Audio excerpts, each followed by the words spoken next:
If alpha and beta are the roots of quadratic equation x square plus bx plus c is equal to 0. बेटा ह्या ठिकाणी ह्याला म्हणतात alpha आणि ह्याला म्हणतात बीटा. हे काय आहेत तर क्वाड्रॅटिक इक्वेशनचे रूट्स आहेत असतील तर. हे जो आहे x square plus b x plus c is equal to 0 ह्याला म्हणतात स्टँडर्ड फॉर्म किंवा याला दुसरं नाव आहे जनरल फॉर्म असं त्याला म्हटलं जातं बेटा. मग आता समजा ह्या ठिकाणी काय आहे फॉर्म्युला काय तर alpha is equal to minus B plus under root B square minus 4ac divided by 2a and beta is equal to minus B इथं प्लस आहे फक्त इथं मायनस करा under root B square minus 4ac divided by 2a. असं जर असेल तर alpha plus beta बरोबर येतं मायनस बी बाय ए हा फॉर्म्युला आपल्याला कामाला येईल आणि अल्फा इंटू बीटा बरोबर येईल सी बाय ए आपल्याला त्या ठिकाणी येतं हे लक्षात ठेव. आता जे काही नेचर आहे रूट्सचा कोणाच्या क्वाड्रॅटिक इक्वेशनचे जे रूट्स आहेत त्यांचा जो नेचर आहे म्हणजे कोणता quadratic equation x square plus b x plus c is equal to 0 हा कशावर डिपेंड आहे तर value of b square minus 4ac व्हॅल्यूवर डिपेंड आहे. ह्या ठिकाणी बी स्क्वेअर मायनस 4ac काय म्हटलं जातं डिस्क्रिमिनंट म्हणतात. लक्षात ठेवा डिस्क्रिमिनंट असं म्हटलं जातं. आणि हा जो डिस्क्रिमिनंट आहे हा डेल्टाने दाखवतात. हा ट्रायंगल दिसतो ना बेटा ह्याला डेल्टा असं म्हटलं जातं. डेल्टा इज इक्वल टू 0 असेल तर तो क्वाड्रॅटिक इक्वेशन रिअल आणि इक्वल असतो. डेल्टा इज इक्वल टू 0 असेल म्हणजे B square minus 4ac is equal to 0 असेल तर तो इक्वेशन रिअल आणि इक्वल असतो. आणि पुन्हा जर समजा डेल्टा हा 0पेक्षा मोठा असेल तर तो क्वाड्रॅटिक इक्वेशन जो आहे तो असतो रिअल आणि अनइक्वल असतो. म्हणजे 0पेक्षा जास्ती म्हणजे प्लसमध्ये असेल तर तो रिअल असतो आणि अनइक्वल असतो. आणि समजा 0 हा डेल्टापेक्षा मोठा असेल तर त्या कंडिशनमध्ये म्हणजे समजा निगेटिव्ह आहे तर त्यावेळेस ते काय असतात नॉट रिअल असतात. Not real. These are the 3 conditions. आणि जो आपला क्वाड्रॅटिक इक्वेशनचा जो फॉर्म्युला आहे किंवा आपण त्याला जे जे रूट्स अल्फा आणि बीटा असतात त्याला आपण ज्यावेळेस एक्सपांड करू त्यावेळेस आपल्याला काय मिळतं x square minus alpha plus beta into x plus alpha into beta is equal to 0. आत्ताच आपण सांगितलं होतं अल्फा प्लस बीटा बरोबर मायनस बी बाय ए येतं आणि अल्फा इंटू बीटा बरोबर येतं सी बाय ए येतं. अशा प्रकारे आपण त्यांना सॉल्व्ह करू शकतो. आणि आता आपल्याला पुढचं त्या ठिकाणी पाहायचं आहे की दिलेले जे काही प्रॅक्टिस सेट 2.5 आहे त्याच्यातली पहिली ॲक्टिव्हिटी आपण ह्या ठिकाणी पाहणार आहोत. Quadratic equation x square plus b x plus c is equal to 0 आहे. बी स्क्वेअर मायनस 4ac बरोबर 5 आहे. 5 म्हणजे प्लस आहे मायनस आहे का 0 आहे प्लसमध्ये आहे मोर दॅन 0 आहे. मग 0पेक्षा जर मोठा असेल 0पेक्षा जर डिस्क्रिमिनंट मोठा असेल तर अशा कंडिशनमध्ये हे कशा असतात रिअल आणि अनइक्वल. हे रिअल आणि अनइक्वल. मायनस आहे म्हणजे 0पेक्षा जर कमी आहे 0पेक्षा जर कमी असेल तर ते कशा असतात नॉट रिअल रूट्स म्हणजे निगेटिव्हमधले जे असतात ते नॉट रिअल रूट्स असतात बेटा लक्षात ठेवा. सम ऑफ रूट्स या ठिकाणी -7 दिले. सम ऑफ रूट्स म्हणजे काय अल्फा प्लस बीटा आहे.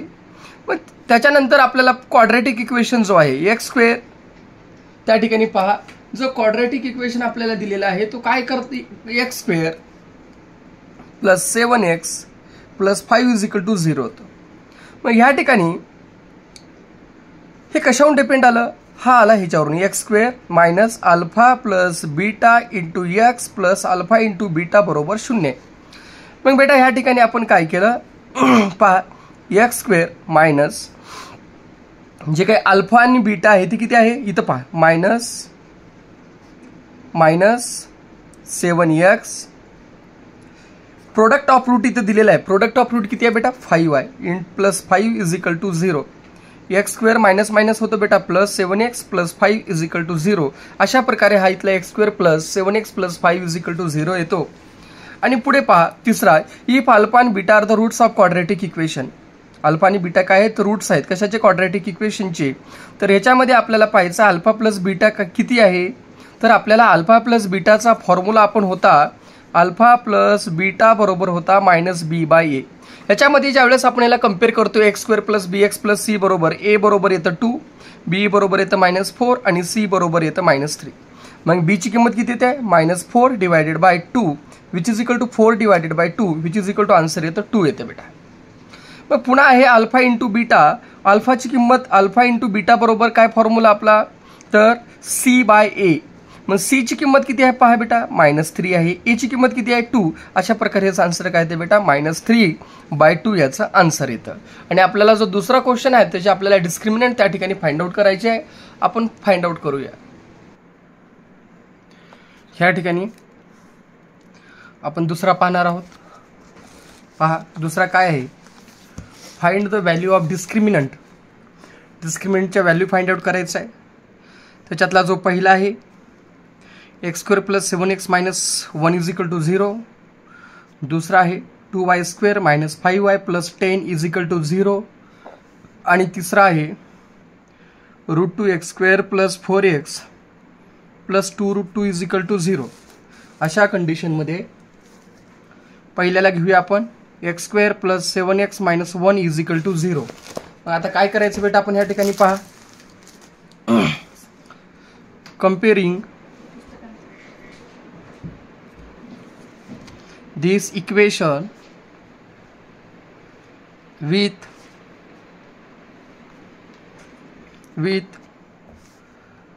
जनरल फॉर्म किंवा त्यालाच म्हणतात standard form ax² + bx + c = 0.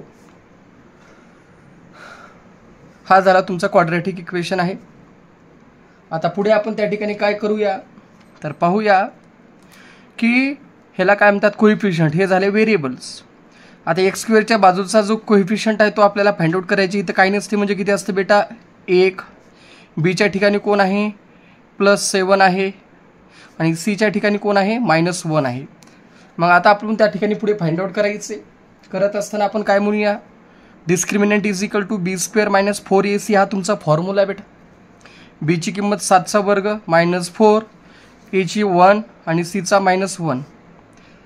49 -4 -1 49. आता इकडं पाहू शकता की आपण काय करतो ह्या ठिकाणी, मायनस इंटू मायनस काय होतं बेटा +4 which is equal to how many बेटा 53. त्या ठिकाणी आपला आन्सर येतो. मग ह्या ठिकाणी डेल्टा जो आहे तो किती आहे 53 तुम्हाला त्या ठिकाणी आलेला आहे. आताच आपण ॲक्च्युली आपल्याला विचारलेलं नाही तरी मी तुम्हाला सांगतो की जर समजा व्हॅल्यू जर डेल्टा हा 0पेक्षा जास्ती असेल म्हणजे पॉझिटिव्हमध्ये असेल तर हे काय असतात, रिअल अँड अनइक्वल असतात. म्हणजे हा जो पहिला आहे आपला तुम्हाला विचारला नाही तरी आपण त्या ठिकाणी सांगतोय काय आहेत तर रिअल आणि अनइक्वल त्या ठिकाणी आहेत. पहा मित्रांनो, दुसरा जो आहे 2y² - 5y + 10 = 0 आहे. याला आपण काय करायचं, पहिल्यांदा कंपेअरिंग धिस क्वाड्रॅटिक इक्वेशन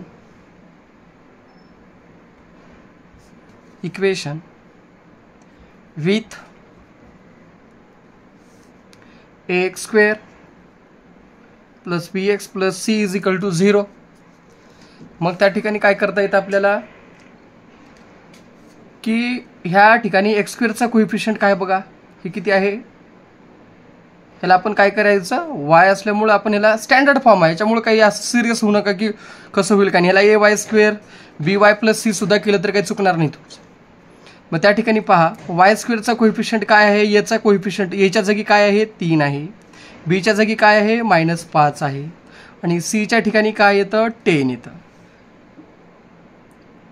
आणि त्या ठिकाणी आपण काय करायचं असतं, डेल्टा = b² - 4ac. बीची किंमत बघा -5² - 4 a × c. -5² म्हणजे हाऊ मेनी बेटा 25 -12 × 10 25 -120 -95 त्या ठिकाणी येतं. परत एकदा चेक करूया आपण. ह्या ठिकाणी आपण काय केलेलं आहे, इथं 3 धरले बरं का बेटा. आपल्या पुस्तकामध्ये इथं 2 दिलेलं आहे, आपण इथं 3 धरलं नाही. आता तुम्हाला वाटायचं सरचं गणित चुकले म्हणून, असं काही नाही बेटा. मग ह्या ठिकाणी बघा एवढंच तुम्हाला विचारलेलं आहे तरी आपण त्या ठिकाणी काय करूया, थोडं ॲडव्हान्समध्ये जाऊया. डेल्टा हा मोठा आहे पुन्हापेक्षा -95 पेक्षा. असं जर असेल, जर मायनस असेल तर त्यावेळेस आपण काय असतं म्हणून सांगितलं होतं, then the roots of quadratic equations that is a delta is less than 0 sorry delta हा ह्या ठिकाणी 0 पेक्षा छोटा आहे. ओके, अशा कंडिशनमध्ये काय असतं म्हणजे ह्याचा अर्थ काय झाला की हा जो डेल्टा आहे तो -95 त्या ठिकाणी आहे.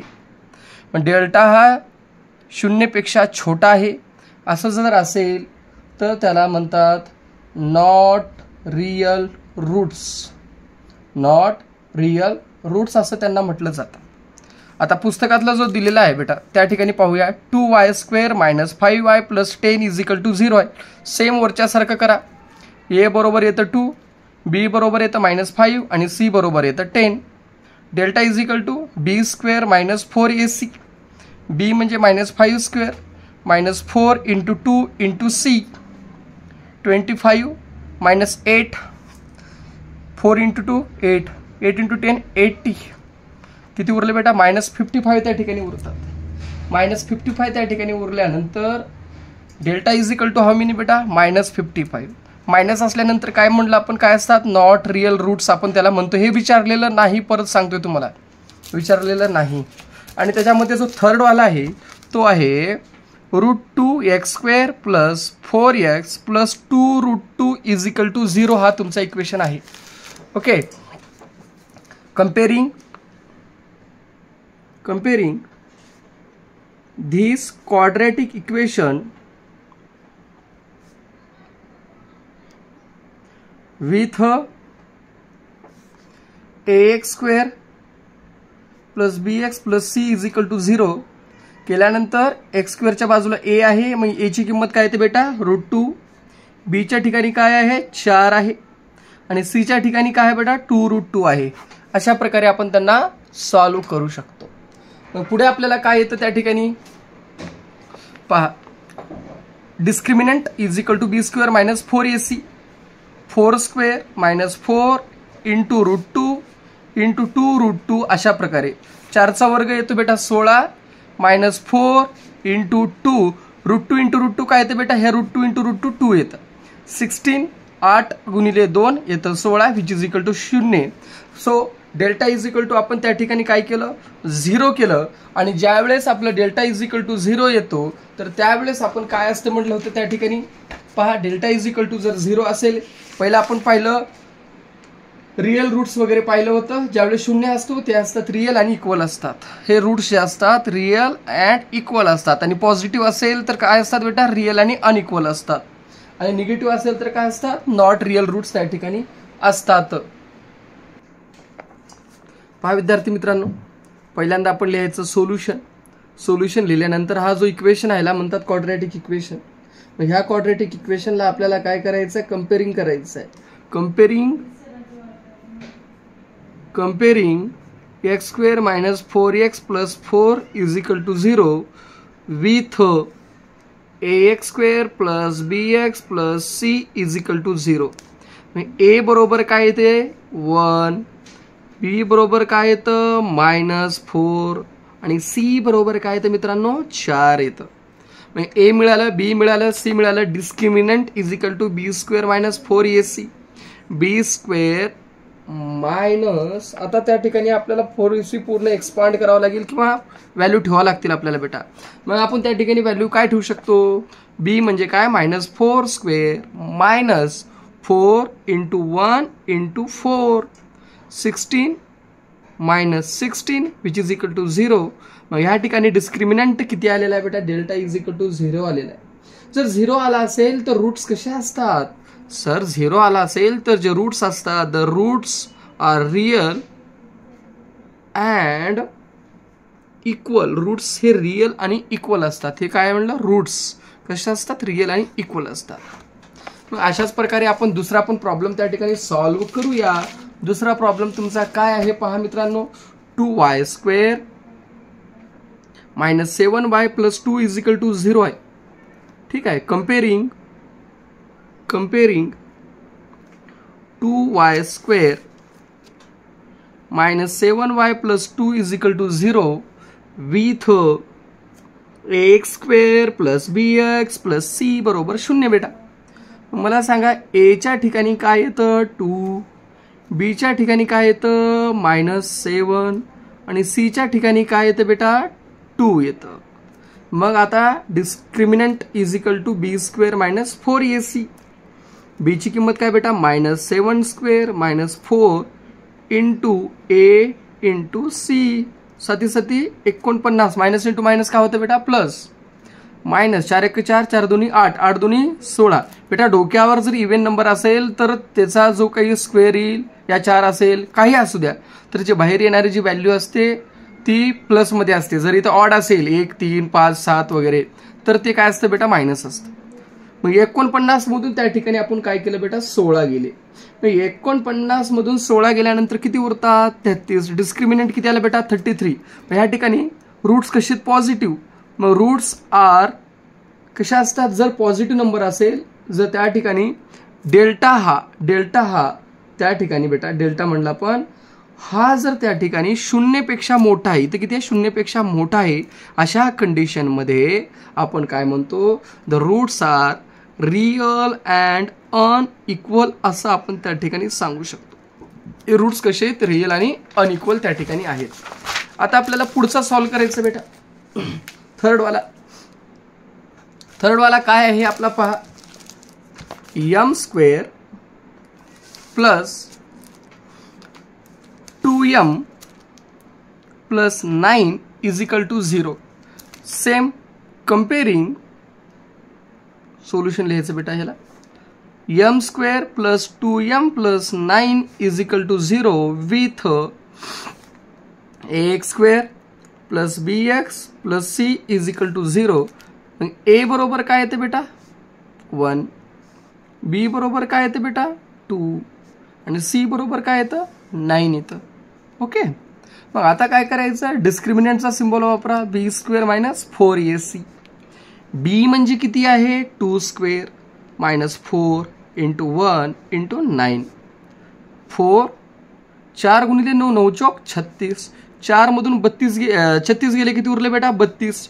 मग डिस्क्रिमिनंट किती आला बी स्क्वेअर मायनस 4ac एवढा आहे. मग ह्या ठिकाणी जो डिस्क्रिमिनंट आहे तो कसा आहे 0 हा डिस्क्रिमिनंट पेक्षा मोठा आहे. जर 0 हा डिस्क्रिमिनंट पेक्षा मोठा असेल द रूट्स आर काय म्हणायचं नॉट रिअल म्हणायचं बेटा अनइक्वल नाही नॉट रिअल आपण त्याला त्या ठिकाणी म्हणायचं असतं. अशा प्रकारे आपण हा दुसरा पण त्या ठिकाणी सॉल्व्ह केलेला आहे. आता तिसरा आपण सॉल्व्ह करूया क्वेश्चन नंबर 3 वाला आपला 4 वाला सॉरी. आपल्याला काय करायचे आहे from the quadratic equation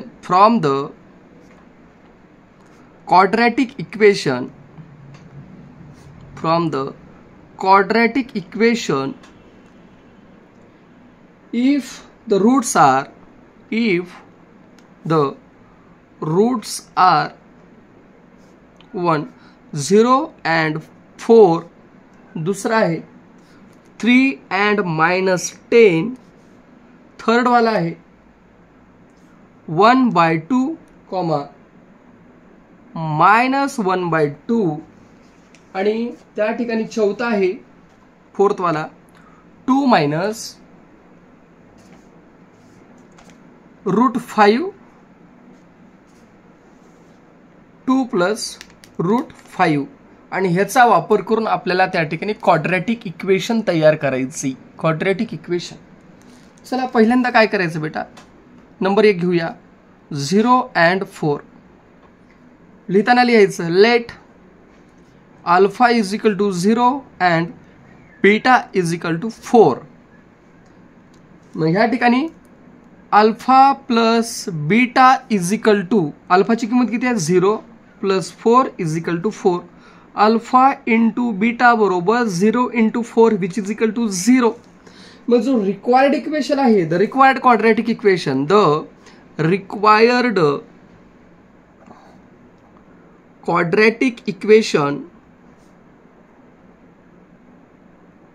is काय आहे बेटा x square minus alpha plus beta into x plus alpha into beta is equal to 0 हा तुमचा रिक्वायर्ड क्वाड्रॅटिक इक्वेशन आहे. असं असेल तर x square minus plus 4 into x plus 0 is equal to 0. Therefore, x square minus 4x is equal to 0. It is your required quadratic equation. लिहायचं is required quadratic equation. हा required quadratic equation आहे. हा झाला पहिला वाला. Same प्रकारे आपण दुसरा सोडूया बेटा. दुसरा काय दिलेला आहे त्या ठिकाणी पहा. दुसरा जो दिलेला आहे 3 and -10 दिलेला आहे. 3 and -10 दिलेला आहे. मग म्हणायचं let alpha is equal to 3 and beta is equal to -10. Alpha plus beta is equal to काय येते बेटा 3 plus -10 is equal to 3 -10 which is equal to -7. Alpha into beta बरोबर काय येतं बेटा 3 into -10 which is equal to -30 येतं. Okay. मग required quadratic equation the required quadratic equation is काय आहे x square minus alpha plus beta into x plus alpha into beta is equal to 0. X square म्हणजेच कितीचा वर्ग. X स्क्वेअरला X square alpha plus beta किती आला बेटा -7 x alpha into beta किती आहे -30 which is equal to 0. Therefore x square minus into minus plus 7x plus into minus -30 is equal to 0 is required quadratic equation. हा required quadratic equation आहे. चला तिसरा solve करूया. थर्ड मध्ये आपल्याला काय दिलेलं होतं 1,2 -1,2 are the roots of quadratic equation. Let alpha is equal to 1/2 beta is equal to -1/2. मग alpha plus beta is equal to 1/2 plus -1/2 which is equal to 1/2 -1/2 बरोबर येतं 0. अल्फा इंटू बीटा बरोबर काय येतं बेटा 1/2 into -1/2 minus into minus -1 2 into 2 4 that is a 1/4 येतं -1/4. The required quadratic equation the required quadratic equation is x square minus alpha plus beta into x plus alpha into beta is equal to 0 बेटा. Therefore x square minus alpha plus beta काय आहे सांगा बरं का. यो का इथं आहे बघा 0 into x plus alpha into beta -1/4 is equal to 0. Therefore x square ह्याला सोडून टाकून द्या plus into minus -1/4 is equal to 0 is required quadratic equation. Required quadratic equation. पहा खूप सोपं प्रॉब्लेम आहे आणि सेम अशाच प्रकारे आता आपल्याला चौथा सुद्धा त्या ठिकाणी सॉल्व करायचा आहे. चौथा पण आपण त्या ठिकाणी सॉल्व करूया.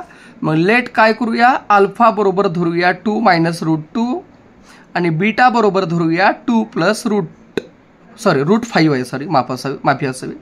मग अल्फा प्लस बीटा बरोबर काय येतं बेटा 2 - √2 प्लस 2 प्लस √2 म्हणलो ना मी सॉरी √5 आहे. आता पहा बेटा एक स्टेप वाढवतो कटला प्लस √5 मायनस √5 कटला. मग अल्फा प्लस बीटा बरोबर किती आला अल्फा प्लस बीटा बरोबर येतं 2 आणि 2 किती येतं बेटा 4. अल्फा इंटू अरे यार बीटा बरोबर 2 - √5 दुसऱ्या कंसामध्ये 2 + √5. हे कोणत्या फॉर्ममध्ये बसतं a² - b². Okay a² - b² म्हणजेच काय येतं a - b आणि a - b आणि दुसऱ्या कंसात काय येतं a + b.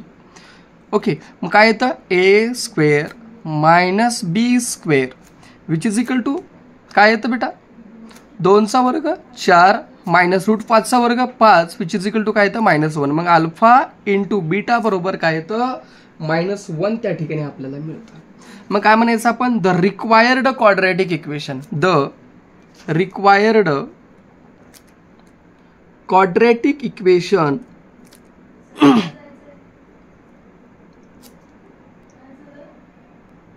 The required quadratic equation is काय आहे x square minus alpha plus beta into x plus alpha into beta बरोबर 0. X square minus alpha plus beta काय काढला तरी बेटा किंमत बघा बरं काही आहे किती आहे 4x plus alpha into beta किती आहे बेटा -1 is equal to 0. Therefore x square minus 4x plus into minus -1 is equal to 0 is required quadratic equation. Required quadratic equation हा जो आहे रिक्वायर्ड क्वाड्रॅटिक इक्वेशन आहे. ओके, अशा प्रकारे आपण काय केलेलं आहे चौथं सुद्धा ह्या ठिकाणी सॉल्व्ह केलेलं आहे. आणि पुढच्या व्हिडिओमध्ये आपण काय करणार आहोत 5वा 6वा 7वा आपण ह्या ठिकाणी सॉल्व्ह करणार आहोत. ह्याचे 2 पार्ट होतील.